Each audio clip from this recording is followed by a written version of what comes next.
Pengertian bullying. Bullying adalah perilaku agresif dan negatif seseorang atau sekelompok orang secara berulang kali dengan menyalahgunakan ketidakseimbangan kekuatan untuk menyakiti korban secara mental, fisik, maupun seksual. Ancaman yang dilakukan sekali saja, tapi jika membuat korban merasa ketakutan secara permanen juga merupakan bullying. Yang kedua adalah manifestasi bullying. Yang pertama, bentuk fisik. Bentuk fisik yaitu dapat seperti memukul, menampar, memalak, mendorong, mencubit, mencakar, dan lain-lain. Bentuk verbal, memaki, memfitnah, mengejek, mengancam. Yang ketiga adalah bersifat psikologis, mengintimidasi, mengucilkan, mengabaikan, dan mendiskriminasi. Yang ketiga adalah konsekuensi bullying. Anak muda yang menjadi korban memiliki kecenderungan lebih besar untuk bunuh diri, depresi, trauma, dan penyalahgunaan obat. Anak baik yang menjadi pelaku atau korban cenderung mengembangkan sikap bermusuhan dibandingkan dengan anak yang lain yang cenderung menunjukkan gejala diabetes dan serangan di masa depannya. Anak yang di masa kecil menjadi pelaku dan menunjukkan perilaku yang buruk di sekolah seperti merokok dan menggunakan obat-obatan di masa depannya. Dampak bullying. Dampak bullying dibagi menjadi 3, yaitu ada bagi pelaku, bagi korban, dan bagi saksi. Bagi pelaku tidak bisa konsentrasi belajar karena pikirannya lebih banyak untuk mengincar dan merencanakan tindakan berikutnya. Yang kedua, bagi korban, yaitu menurunkan intensitas pergi ke sekolah karena merasa cemas dan takut akan menjadi korban. Yang ketiga, bagi saksi, yaitu takut akan menjadi korban berikutnya dan tidak merasa bersalah karena tidak dapat melakukan apa-apa.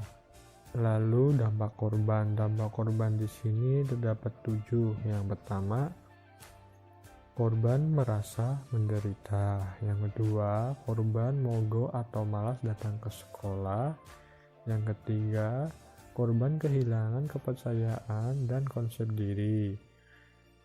Yang keempat, korban menyalahkan diri sendiri atas kejadian bullying yang sudah terjadi.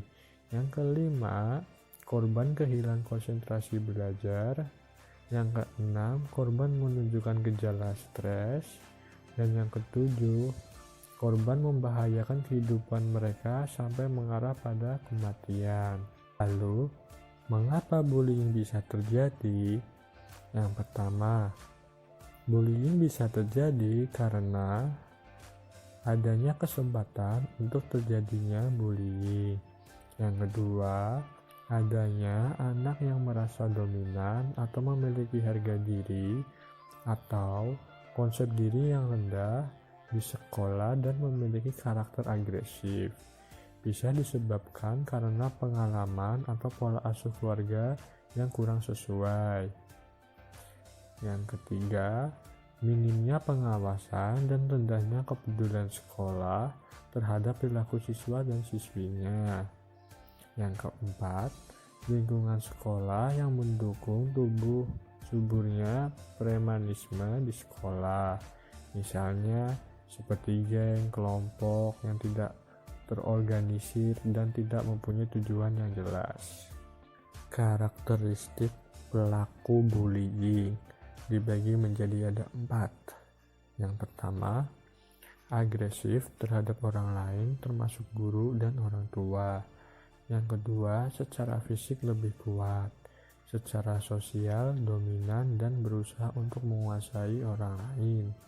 Yang ketiga, memiliki pandangan positif terhadap agresivitas. Yang ketiga, memiliki masalah dalam menaati peraturan. Hanya peduli dengan keinginannya sendiri. Sulit melihat suatu dari sudut pandang orang lain. Penyebab anak melakukan bullying. Yang pertama, mendorong rasa percaya diri dengan menganggap orang lain tidak ada artinya. Yang kedua, adanya perasaan memiliki kekuasaan atau kendali. Yang ketiga, ekspresi dari kekecewaan karena korban pelecehan, kemarahan, sakit hati, dan balas dendam. Yang keempat, kebutuhan akan kasih sayang, spiritual, dan perkembangan yang tidak terpenuhi. Yang kelima, tidak memiliki figur teladan dan mudah dipengaruhi orang lain. Yang keenam, pernah menjadi korban bullying. Yang ketujuh, pernah frustasi. Yang kedelapan, conduct disorder. Karakteristik anak korban bullying. Yang pertama, secara fisik kurus atau terlalu gemuk. Yang kedua adalah seseorang itu pendiam. Yang ketiga, memiliki kelainan fisik. Yang keempat, memiliki budaya atau agama yang berbeda. Yang kelima, memiliki perbedaan selera. Yang keenam, salah atau tidak mengikuti tren. Yang ketujuh, lemahnya dalam konsep diri dan tidak memiliki kekuatan untuk membela diri. Yang terakhir, provokatif, sering memancing amarah. Ciri-ciri anak yang menjadi korban bullying. Yang pertama, anak menjadi lebih mudah dan sering menangis. Yang kedua, anak menjadi lebih sering menyindir dan menarik diri dari pertemanan. Yang ketiga, anak menghindar dari sekolah dengan berbagai alasan. Yang keempat, anak menunjukkan gestur cemas, takut, dan merasa terancam. Intervensi bullying bagi sekolah. Yang pertama, membutuhkan kerjasama antara manajemen, security, guru siswa, orang tua, dan karyawan penunjang sekolah untuk mengembangkan strategi, kebijakan, dan program yang efektif untuk merangsang kesuksesan dan rasa aman bagi semua siswa. Yang kedua, dalam UU nomor 23 tahun 2002 pasal 54 yang isinya anak di dalam dan di lingkungan sekolah wajib dilindungi dari tindakan kekerasan yang dilakukan oleh guru, pengelola sekolah atau teman-temannya di dalam sekolah yang bersangkutan atau lembaga pendidikan lainnya. Intervensi bullying bagi individu. Yang pertama, menjadikan anak lebih asertif. Yang kedua, jadikanlah anak didik pribadi yang memiliki rasa percaya diri dan konsep diri yang positif. Yang ketiga, merangsang kemampuan sosialisasi anak didik. Yang keempat, katakan pada pelaku untuk segera menghentikan perilakunya. Yang kelima, memberikan pendampingan pada anak korban bullying untuk mengurangi dampak psikologis yang ditimbulkan.